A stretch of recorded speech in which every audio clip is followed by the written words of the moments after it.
വേടനാണ് ഇപ്പോൾ സംഘപരിവാറിന്റെ പ്രധാനപ്പെട്ട ഒരു ശത്രു. വേടൻ ജാതി ഭീകരവാദം പ്രചരിപ്പിക്കുകയാണ്. വേടൻ ദളിതനാണ്.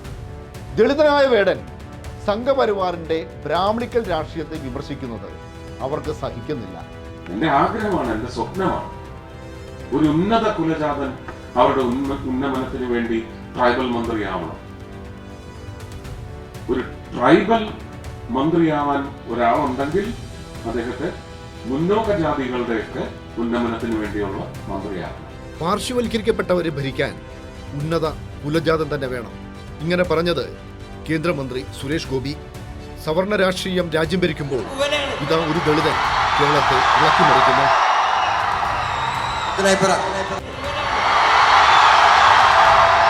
വേടൻ പാടുന്നതും പറയുന്നതും രാഷ്ട്രീയമാണ്. ചാതുർവർണ്ണ്യത്തിനും ബ്രാഹ്മണ്യത്തിനും സാമ്രാജ്യത്വത്തിന്റെ അധിനിവേശത്തിനുമെതിരെയാണ് വേടൻ ശബ്ദിക്കുന്നത്. വേടന്റെ വാക്കുകൾ ജാതിമത ഭേദമന്യേ ആയിരക്കണക്കിന് ചെറുപ്പക്കാർ ഏറ്റുപാടുന്നു. അവർക്ക് ജാതിയോ മതമോ ഭാഷയോ ഒന്നും പ്രശ്നമല്ല. ഇതൊന്നും സംഘപരിവാറിന് സഹിക്കാനാവുന്നില്ല.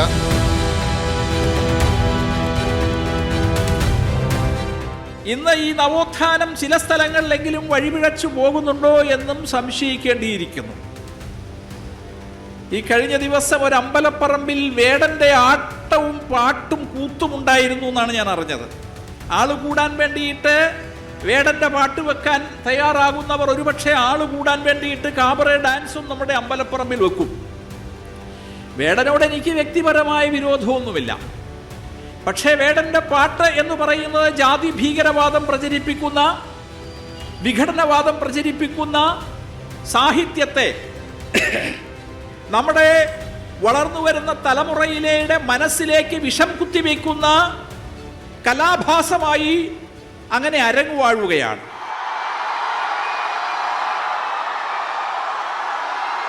ഇത്തരം ജനക്കൂട്ടങ്ങളെ സംഘപരിവാറിന് ഭയമാണ്. സംഘപരിവാർ ലക്ഷ്യമിടുന്നത് ഇത്തരം ജനക്കൂട്ടങ്ങളെയാണ്.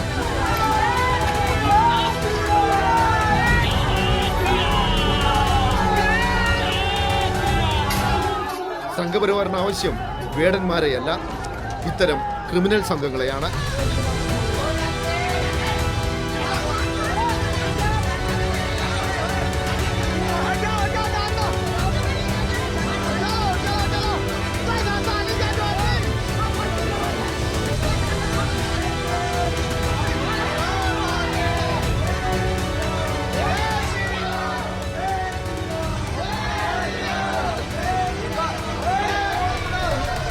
വേടൻ എന്ന് പറയുന്ന കലാകാരന്റെ പിന്നിൽ ശക്തമായ സ്പോൺസർ ശക്തികളുണ്ട്.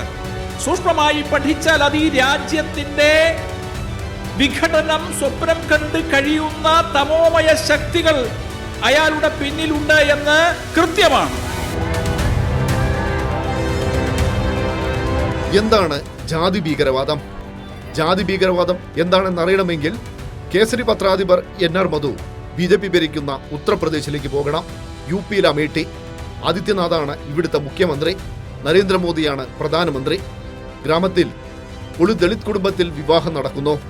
മൈക്കിൽ ഉറക്കെ പാട്ടുവെക്കുന്നത് ഗ്രാമത്തിലെ ഉയർന്ന ജാതിക്കാർ വിലക്കി. ആ വിലക്കിനെ ദളിതർ ചോദ്യം ചെയ്തു. സവർണർക്ക് ഉൾക്കൊള്ളാനായില്ല. അവർ 2 ദളിതരെ തല്ലിക്കൊന്നു. ഇതാണ് ഇന്നത്തെ UP. ഇതാണ് ജാതി ഭീകരത.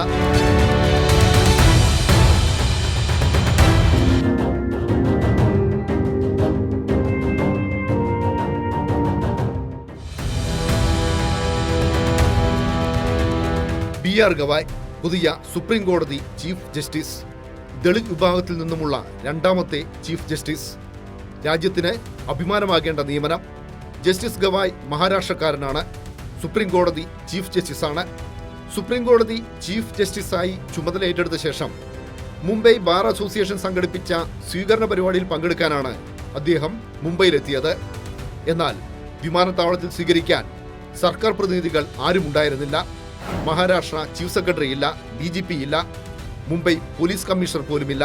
അവരെല്ലാം എത്തണം, അതാണ് പ്രോട്ടോകോൾ. മഹാരാഷ്ട്ര ഭരിക്കുന്നത് BJP ആണ്. ബ്രാഹ്മണനായ ദേവേന്ദ്ര ഫഡ്നാവിസ് ആണ് മുഖ്യമന്ത്രി. ദളിതനായ ചീഫ് ജസ്റ്റിസിനോട് മഹാരാഷ്ട്ര BJP സർക്കാർ പുലർത്തുന്ന അവഗണനയുടെ പേരാണ് ജാതി ഭീകരത. ദ്രൗപദി മുർമുവിനെ രാഷ്ട്രപതിയാക്കി.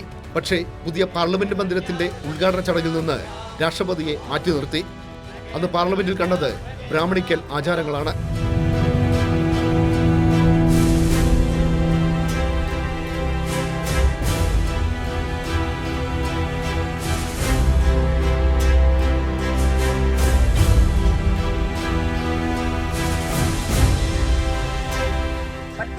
പട്ടിക വിഭാഗങ്ങൾക്ക് തനതായ എന്തെന്ത് കലാരൂപങ്ങളുണ്ട്.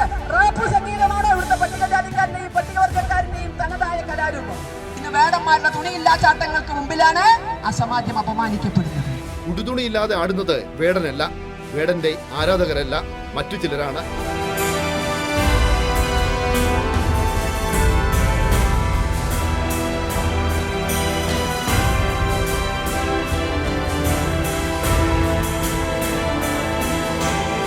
അതിനിപ്പോൾ എന്താ ഇപ്പോൾ അഭിപ്രായം പറയാൻ പറ്റുമെന്ന് നമുക്ക് നമ്മൾ വീണ്ടും അപകടത്തിലാക്കാൻ പറ്റുന്നൊരു പരിപാടിയാണ്. ഇപ്പോൾ വിഘടനവാദിയാക്കാനും തീവ്രവാദിയാക്കാനുള്ള ഭയങ്കര ശ്രമത്തിലാണ് ഞാനിപ്പോൾ. എനിക്ക് അത് കണ്ടതിൽ നിന്ന് എനിക്കത് മനസ്സിലായത്. എന്നില്ല, ഞാൻ എൻ്റെ ജോലിയാണ് ചെയ്തുകൊണ്ടിരിക്കുന്നത്. എന്താണ് പറയുക, ജാതി വെറി പൂണ്ട സംഗീതങ്ങളാണ് ഉണ്ടാക്കുന്നതും എന്നൊക്കെയാണ് ഇവർ ആരോപിക്കുന്ന ഒരു കാര്യം. വെട്ടിമാരനും പാരഞ്ചിത്തും സിനിമ ചെയ്യാൻ തുടങ്ങിയപ്പോൾ ഇവർ വന്നതിന് ശേഷമാണ് ഇവിടെ ജാതീയത ഉണ്ടായത് എന്ന് പറയപ്പെടുന്ന ആ ഒരു ഐഡിയ ഉണ്ടല്ലോ.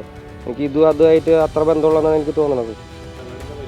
ഇത് ഒറ്റപ്പെട്ട ഓരോ വ്യക്തികൾക്കെതിരായിട്ടുള്ള ഒരു സാധനമേ അല്ല ഇത്.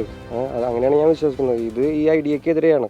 സംഘപരിവാറിന്റെ ദളിത് വിരുദ്ധത വേടനോട് മാത്രമല്ല, രാജ്യത്ത് പലയിടത്തും ദളിതർ വേട്ടയാടപ്പെടുകയാണ്. 2014 കേന്ദ്രത്തിൽ നരേന്ദ്രമോദി അധികാരത്തിൽ വന്നതിന് ശേഷം രാജ്യത്ത് ദളിതർക്കെതിരായ അതിക്രമങ്ങൾ കുതിച്ചുയർന്നു.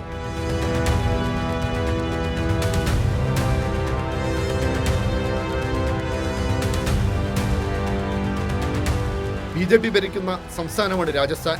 അൽവാർ ജില്ലയിലെ രാംഗഡിലേക്ക് പോകാം. രാംഗഡിൽ ഒരു ക്ഷേത്രമുണ്ട്. സ്ഥലത്തെ കോൺഗ്രസ് നേതാവ് ടിക്കാറാം ജൂലി ക്ഷേത്രത്തിൽ കയറി. ടിക്കാറാം ജൂലി ദളിതനാണ്. ദളിതൻ ക്ഷേത്രത്തിൽ കയറരുത്. ദളിതൻ ക്ഷേത്രത്തിൽ കയറിയത് രാംഗഡിലെ BJP നേതാക്കൾക്ക് ഇഷ്ടപ്പെട്ടില്ല. ഗ്യാൻജേത് അഹൂജ എന്ന BJP നേതാവ് ഓടിയെത്തി. ഗംഗാജലം കൊണ്ട് ക്ഷേത്രത്തിൽ ശുദ്ധികലശം നടത്തി. ദളിതൻ ക്ഷേത്രത്തിൽ കയറിയാൽ ഗംഗാജലം കൊണ്ട് ശുദ്ധികലശം നടത്തണമെന്ന് വിശ്വസിക്കുന്നവർക്ക് വേടന്റെ പാട്ട് സഹിക്കില്ല. ഇത് സംഘപരിവാർ ഭരിക്കുന്ന രാജസ്ഥാനല്ല, കമ്മ്യൂണിസ്റ്റുകാർ ഭരിക്കുന്ന കേരളമാണ്. ഇവിടെ വേടൻ പാടും. സംഘപരിവാറിന്റെ ബ്രാഹ്മണ്യത്തെ ചോദ്യം ചെയ്യും.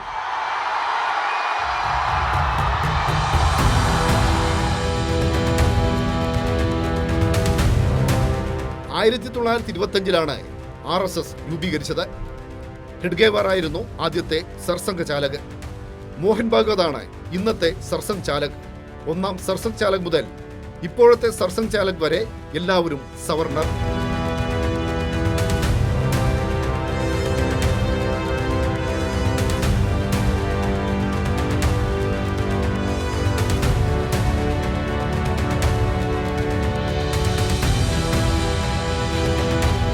സവർണ കേന്ദ്രീകൃതമായ ഒരു സംവിധാനത്തിന്റെ ഭാഗമാണ് NR മധുവും ശശികലയും. അവർ ദളിതനായ വേടന്റെ സംഗീതം വായിക്കുന്നു, വേടന്റെ രാഷ്ട്രീയം വായിക്കുന്നു, വേടന്റെ ജനപ്രീതി വായിക്കുന്നു.